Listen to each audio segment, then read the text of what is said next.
Hello everyone, and welcome to the History of Byzantium, Episode 21, The Vandal War. Last time, we saw the centre of Constantinople reduced to blood and ashes in the Nika Revolt.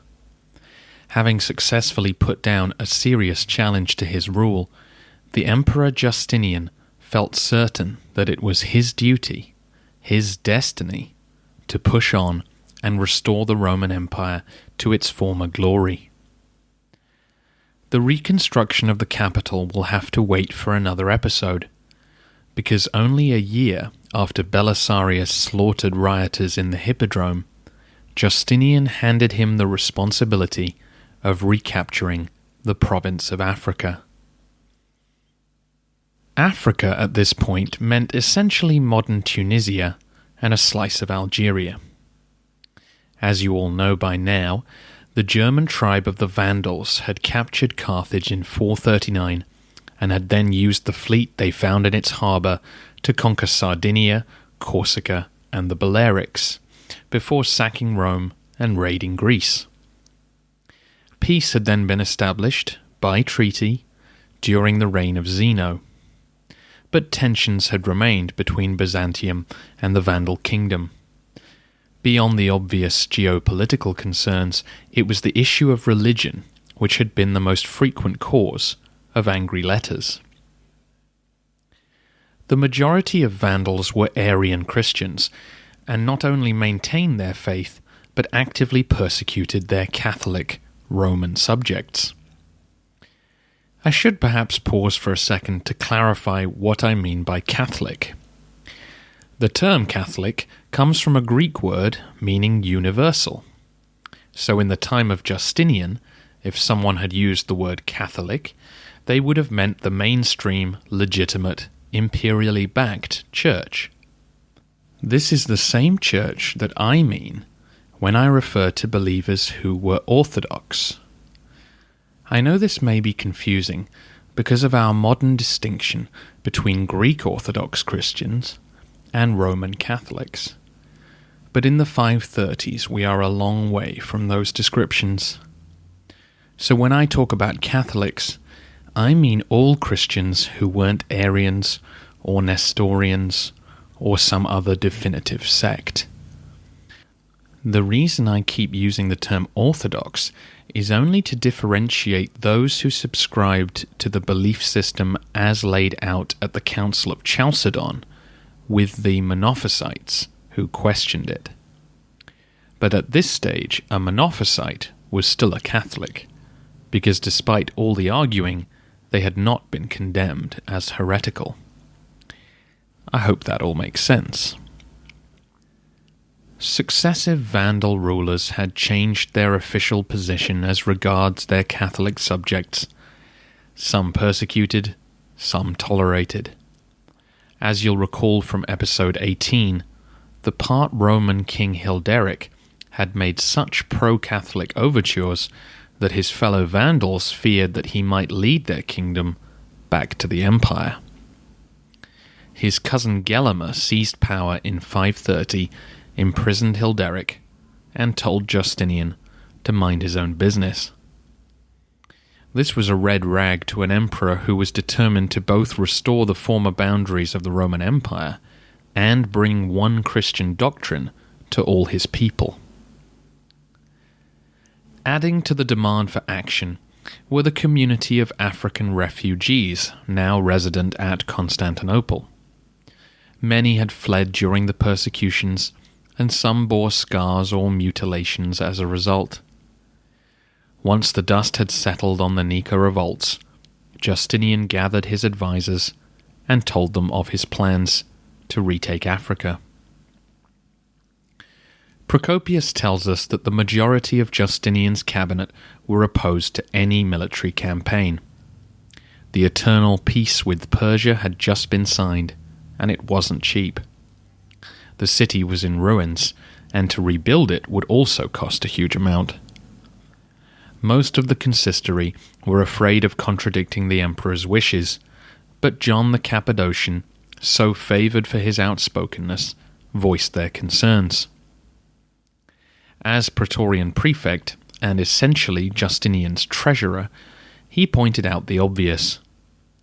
A campaign against the Vandals was likely to fail, cause further conflict with an angry Vandal kingdom as a result, and would of course be massively expensive. He reminded everyone of the Emperor Leo's disastrous armada of 468, which had seen so much blood and treasure sunk without a trace. However, Justinian would not be moved. He was not insensible to the concerns raised, though, and prepared an expedition far smaller than the all-out assault which Leo had ordered. Around 16,000 troops were assembled, far smaller than the anticipated size of Vandal forces, with 10,000 infantry and 6,000 cavalry, including Huns and Herulls. Belisarius had shown at the Battle of Dara that he could defeat a much larger force with well-trained men and some deft tactics. Now he would be tested on a grander scale. He was given overall command of not just the army, but the fleet which would transport them. 500 ships were prepared to carry men and supplies, guarded by 92 dromons, the smallest class of warships, manned by 20,000 sailors. As the fleet gathered outside Constantinople, many looked on, fearing that they would never see these men again. But 3 facts were unknown to the residents of the city, which were about to play right into Justinian's hands. The first was a revolt in Tripolitania, fomented by imperial messages which threw off the Vandal government. This was the area east of Carthage, modern Tripoli, in Libya. The area was thinly populated, and so may not have seemed immediately important to the Vandal king. However, it meant that the invasion fleet would be able to land on a friendly shore. Before Gelimer could react, though, a second revolt blew up on the island of Sardinia.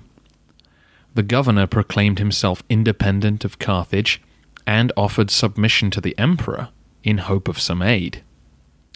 He wouldn't get any, but he did provide the perfect distraction. Gelimer hadn't learnt of Justinian's plans, and dispatched 120 ships and 5,000 men to bring the island back under his control. The third fact was that the Vandals were no longer the force they had once been. Over half a century of enjoying their lush African estates and the warm sun had loosened their grip on power. The men of fighting age were spread out across their towns, and their fighting style hadn't developed since the days when they had driven out the Romans. The stars seemed to be aligning for Justinian. He was still on friendly terms with Amalasuntha, regent for the young king of the Goths in Italy. She placed the harbours of Sicily at the emperor's disposal, leaving the path to Carthage open for assault. In June 533, the fleet stood ready and received a blessing from the patriarch. On board with Belisarius were his wife Antonina and Procopius, whose first-hand accounts once again give us a fascinating insight into what happened next. Things didn't get off to the best start, as 2 drunken Huns killed another soldier, and Belisarius was forced to hang them. The fleet then had to put in at Methone in southern Greece, because John the Cappadocian, economizing all the way, had supplied bread to the army which had been baked using one of the bathhouse furnaces rather than a proper bakery. The mouldy dough caused 500 soldiers to fall ill. By September, the fleet had reached Sicily. Belisarius had been anxious throughout the journey, expecting the Vandals to attack them at any moment.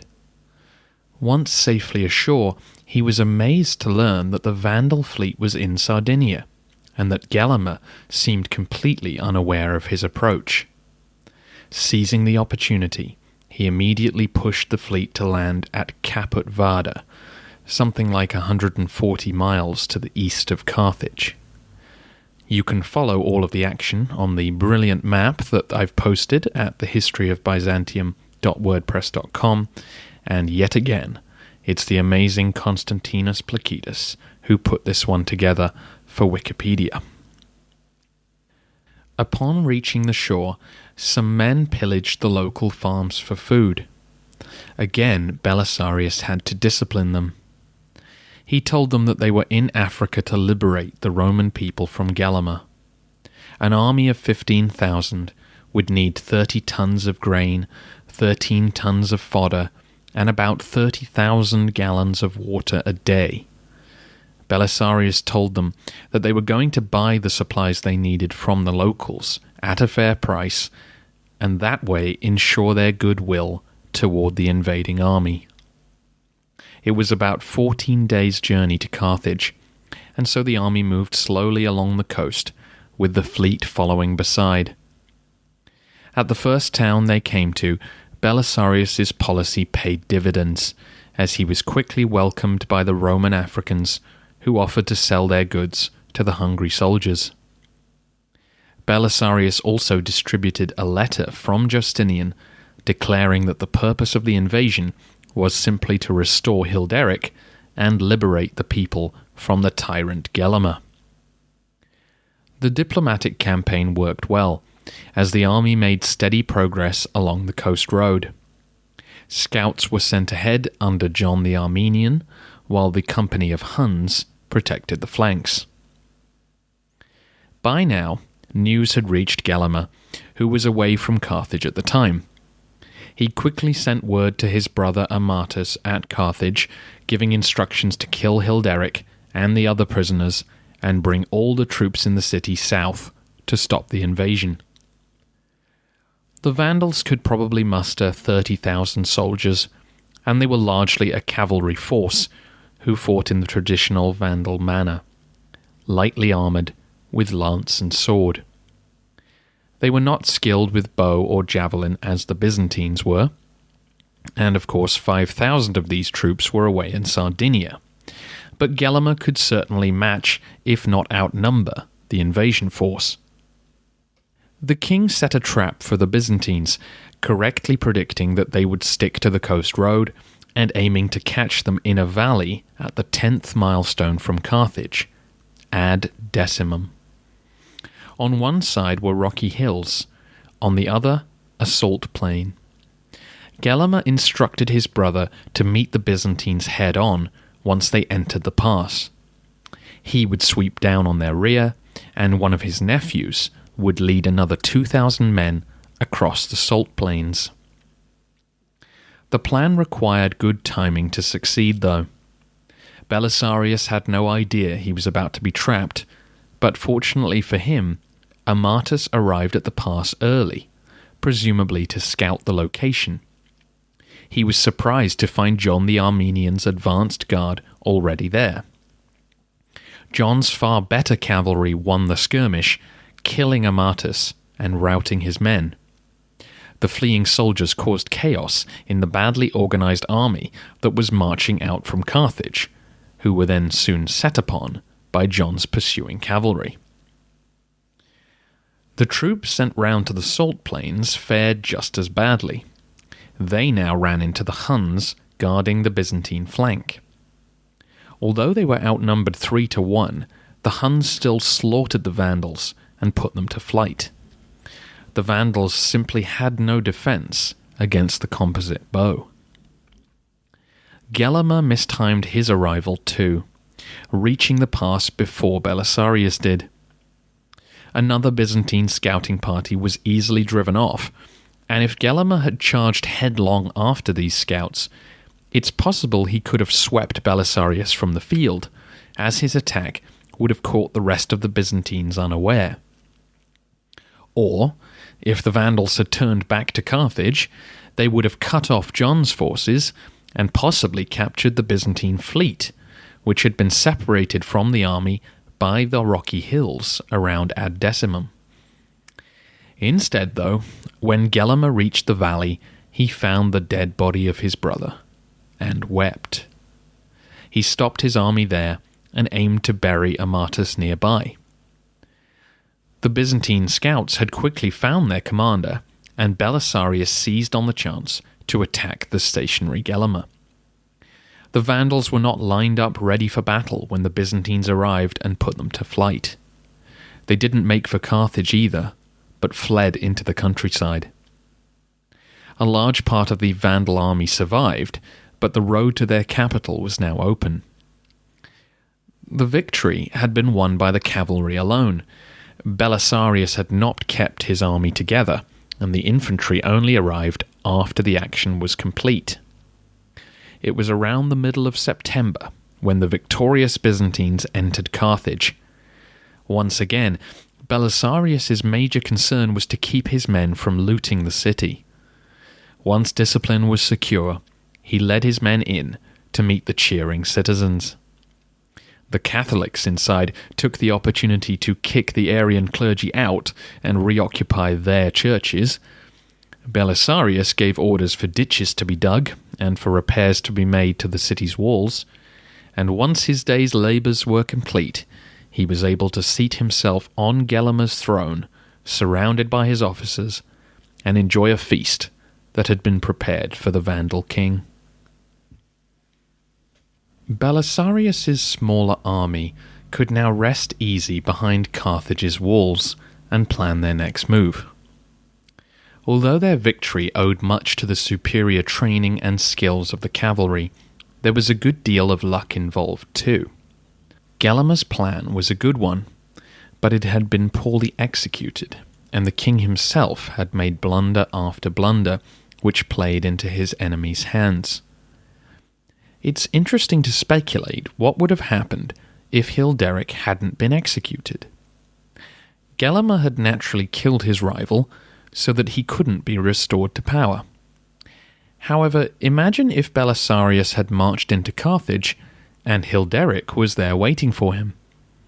Technically, the Byzantines would have restored the rightful king, and would either have had to fight for him or leave.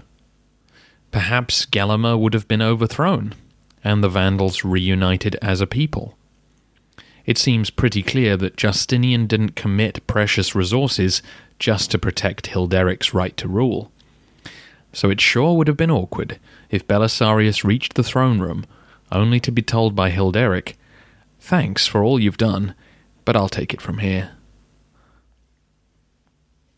Out in the countryside, Gelimer restored order to his fleeing army and moved west.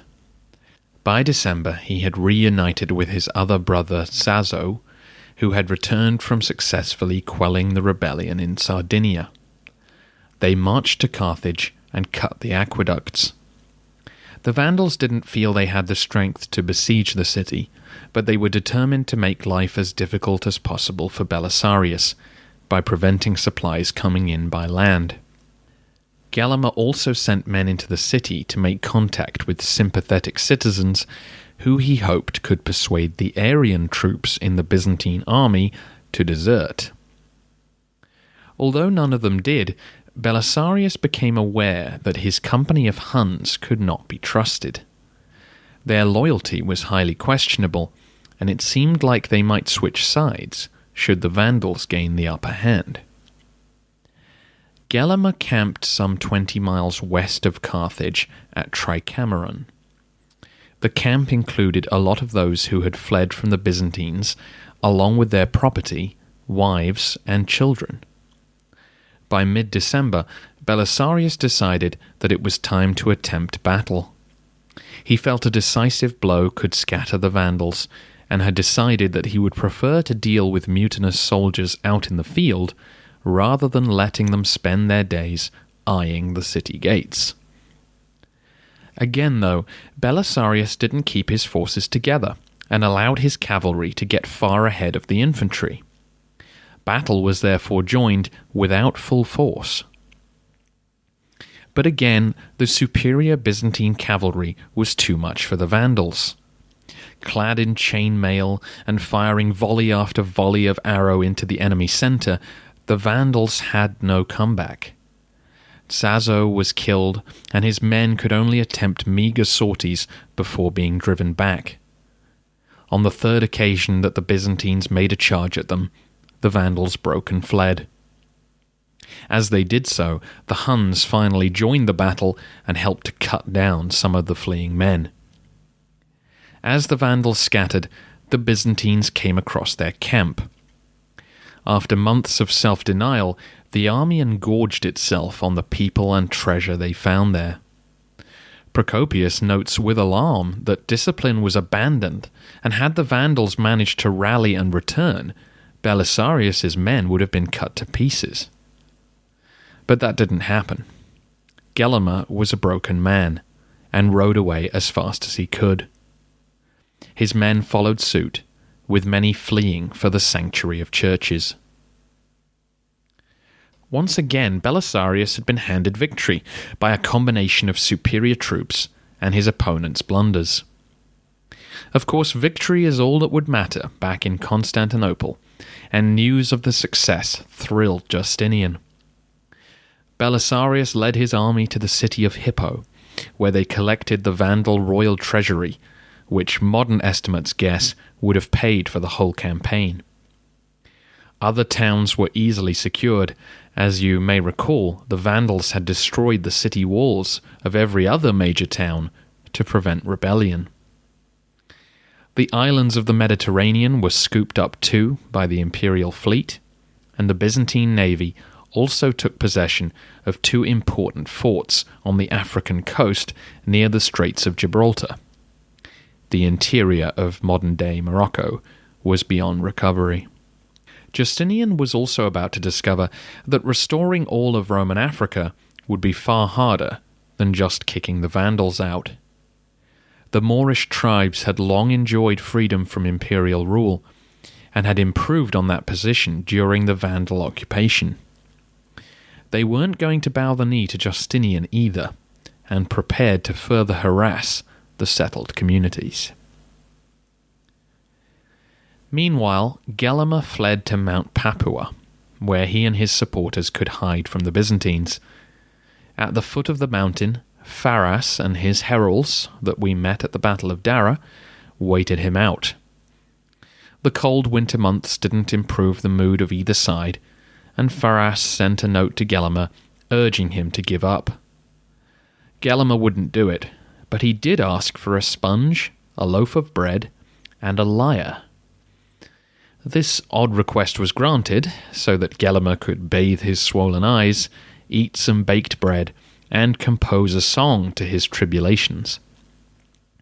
By March, he finally surrendered, after being assured of his honourable treatment. Many of his soldiers were offered the same deal, and were told that they would be shipped back to Constantinople and enrolled in the imperial armies.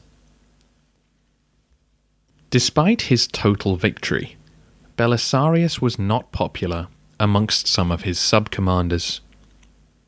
Along with the messages Justinian received about the war came a secret note from a cabal of officers telling him that Belisarius was planning to set himself up as king of Africa. Justinian didn't believe these claims, but left Belisarius a small test by writing to him offering him the choice of returning to Constantinople or staying in the recovered province. Belisarius wisely chose to go home. It's worth speculating why Belisarius was able to command the respect of his soldiers, but not his officers. If you'll recall, the same problems were present after the Battle of Dara during the defeat at Callinicum.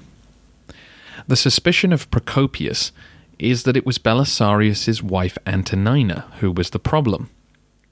She was at least 10 years older than her husband, and like Theodora, had been a performer in the theatre. While her exploits were not as colourful as those of the Empress, she had had a number of children before she married Belisarius, and unlike Theodora, she seemed not to have changed her promiscuous ways after the wedding. But Belisarius clearly loved her, and took her on campaign with him, perhaps to keep an eye on her. She was clearly a woman of strong opinion, and Procopius credits her for ordering extra water to be stored on the ships during the voyage to Africa. However, it's possible that other officers looked down on Belisarius for his attitude to his wife, the suggestion being that a man who can't control his woman was not fit to lead men. It's also possible that Belisarius's favoured position in the army incited jealousy, or that his strict discipline had irritated those who had seen plenty of opportunities for plunder. For now, though, Belisarius was the second man in the empire, and in the spring of 534 he returned to Constantinople as a conquering hero. Justinian's desire to restore Roman traditions led him to grant his general an honour which had been the preserve of emperors for 5 centuries: a Roman triumph. The procession began at his home rather than the city gates, and he was not allowed to ride a chariot through the streets, but simply walked instead. Behind him, though, were the most attractive Vandal captives, along with Gelimer in his kingly robes, and beside them were cartloads of loot brought back from Africa. The prize find being the famous menorah, taken by Titus from the Temple of Jerusalem in AD 70, which the Vandals had seized during the sack of Rome in 455. To the relic-loving Byzantines, this was a great moment, and confirmation of God's support for his people. Justinian would eventually allow the menorah to be handed over to the Jews and taken back to Jerusalem. The thought that the 3 cities which had once housed it had now all fallen may have lingered in his mind. Back to the triumph, though, and Belisarius now entered the hippodrome to the adulation of the crowds before reaching the Kathisma, where Justinian and Theodora looked down. Gelimer's robes were torn from his shoulders. Then he, the other prisoners, and Belisarius all prostrated themselves before the imperial couple. Gelimer is said to have quoted a line from Ecclesiastes upon seeing the spectacle of imperial majesty: "Vanity of vanities, all is vanity." Gelimer actually had a good deal to be grateful for. His ancestors would surely have been executed for invading Roman lands. But he was now a foreign king who had simply broken a treaty. The Byzantines kept their word, and he was given estates in Galatia, where he and his remaining family and friends could live out their lives in peace. The few thousand Vandal soldiers who remained were now enlisted on the rolls of the Eastern Army, where they would be known as Justinian's Vandals.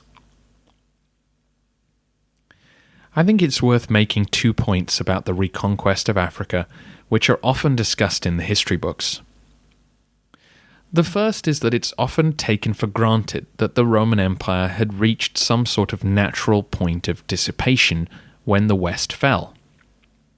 In the broad sweep of history, I think it's fair to say that the idea persists that the empire was on its last legs, and that if the Goths, Franks, and Vandals hadn't invaded, then someone else would have. The ease with which Justinian retook Africa suggests something different. With its political stability secured, the East had by now made a full recovery from all the blights which the 3rd and 4th centuries had brought with them. The professional Byzantine army had learnt new techniques from Attila's Huns, as Roman armies had always done. And now with one army, Justinian was able to push the Vandals out and retake a major province. What that suggests to me is that one of the major reasons the West fell was all the little political dislocations which the History of Rome podcast chronicled. The empire didn't collapse simply because of long-term forces working against it. All those short-term problems, which Stilicho or Aetius dealt with, were key to the way things turned out. If the lesson we take from this is that a key battle or leader here or there really can change history, then it's worth saying that if Gelimer had made better choices, or had a little more luck, he might have crushed Belisarius, and Justinian probably would have abandoned his dreams of retaking the West. Speaking of which, the other point I'd like to make is on the question of whether that was Justinian's plan all along. I have no doubt that Justinian wanted to reconquer the West. I think if he'd had the men, he'd have asked them to march all the way to Hadrian's Wall, as later episodes will make clear. But the real question is if Gelimer hadn't imprisoned Hilderic, would Justinian have invaded Africa? It's hard to imagine the pretext for doing so, and perhaps Justinian would have attempted to make Africa a client kingdom, and pushed for closer trade, cultural, and religious policies. What seems clear is that Belisarius's swift victories fed the emperor's ambitions, and if he wasn't thinking of starting a war of reconquest before the African campaign, he certainly was now. Belisarius was made consul for the next year, and Justinian already had a new assignment in mind for him. That will have to wait, though, because in 2 weeks' time we will be in Constantinople, seeing what domestic projects Justinian pushed ahead with as the city was reconstructed in the wake of the Nika Revolt. It's also time for me to remind you that the music for this podcast comes from musicalley.com, and to say thank you all for listening, and for your feedback on iTunes, at Facebook, and at thehistoryofbyzantium.wordpress.com.